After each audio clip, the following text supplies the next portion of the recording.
دور موجود کے اندر کہتے ہیں کہ سب سے بڑا بم جو ہے وہ معیشت ہے۔ کسی قوم کی اگر معیشت کمزور ہو گئی، اقتصادی حالت پتلی ہو گئی، آج کے گلوبل ورلڈ میں اس کی کوئی عزت اور کوئی توقیر نہیں رہتی۔ میں کہتا ہوں یہ ضابطہ آج سے نہیں ہے، یہ جاہلی نظم جو موجودہ مہذب دنیا کے اندر یہ جو جاہلی قانون اور ضابطہ ہے، یہ جاہلیت کے زمانے سے لے کے آج تک ہمیشہ کار فرما رہا ہے کہ جس کے پاس چار ٹگے ہوتے ہیں اس کی بات بھی غور سے سنی جاتی ہے، اور جس کے پاس دولت نہیں ہوتی اس کی سمجھداری پر مشتمل باتوں کو بھی حفوات کہہ کے رد کر دیا جاتا ہے۔ اور اگر آپ کے گھر میں دانے ہیں تو آپ کے کملے بھی سیانے ہیں، اور اگر آپ کے پاس کچھ نہیں ہے اور آپ فصاحت و بلاغت کے امام ہیں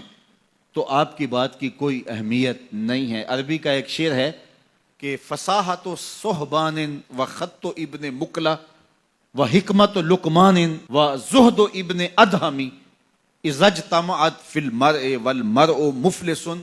فلیس لہ قدر بمقدار درہمی۔ صحبان جیسی فصاحت ہو، ابن مکلا جیسا خط ہو، ابراہیم ادہم جیسا زہد ہو، اور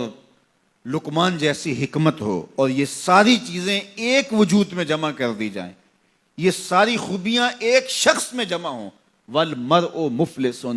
لیکن وہ شخص ہو غریب، فلیس لہ قدر بمقدار درہمی، تو اس کا ایک کوڑی مل نہیں ہے۔ یہ دنیا کا ضابطہ ہے، یہ دنیا کا جھوٹا نظم ہے، اور شروع سے آج تک یہ قانون دنیا کا اندھا قانون کار فرما ہے۔ تو اگر آپ کے پاس دولت نہیں ہے، آپ کی معیشت مضبوط نہیں ہے، آپ اقتصادی حالت کمزور رکھتے ہیں، تو پھر نہ آپ کی بات سنی جائے گی اور نہ آپ کی کوئی توقیر ہوگی۔ اقوام عالم کے اندر اپنے آپ کو کھڑا کرنے کے لیے اپنی اقتصادی حالت آپ کو بہتر کرنی ہوگی، اور اقتصادی حالت بہتر کیسے ہوگی؟ دیانت اور سچائی کے ساتھ اگر آپ بڑھیں گے تو آپ کو رستے نصیب ہوتے چلے جائیں گے، اللہ آپ کی مدد کرے گا، اللہ آپ کی نصرت کرے گا۔ دیانت کے ساتھ اور سچائی کے ساتھ جو قومیں آگے بڑھی ہیں، وہ قومیں کافر بھی ہوں تو انہیں راستے ملے ہیں،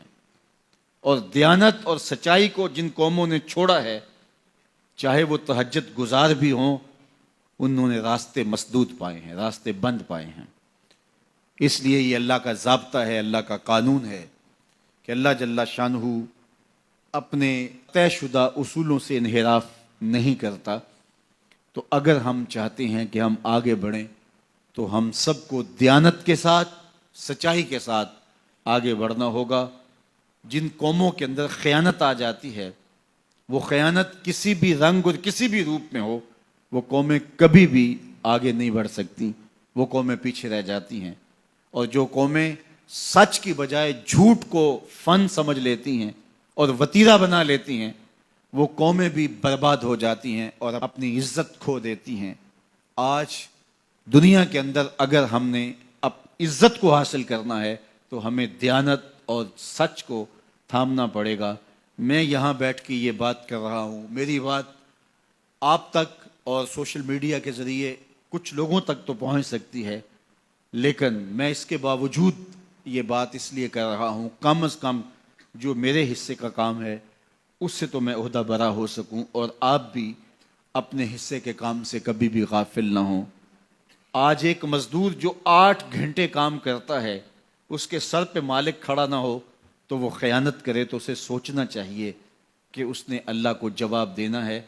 اور اس کی کمائی میں کبھی بھی برکت نہیں ہو سکتی۔ تو جو جہاں کھڑا ہے، چاہے وہ مزدور ہے، چاہے وہ سرمایہ دار ہے، تو اس کو خیانت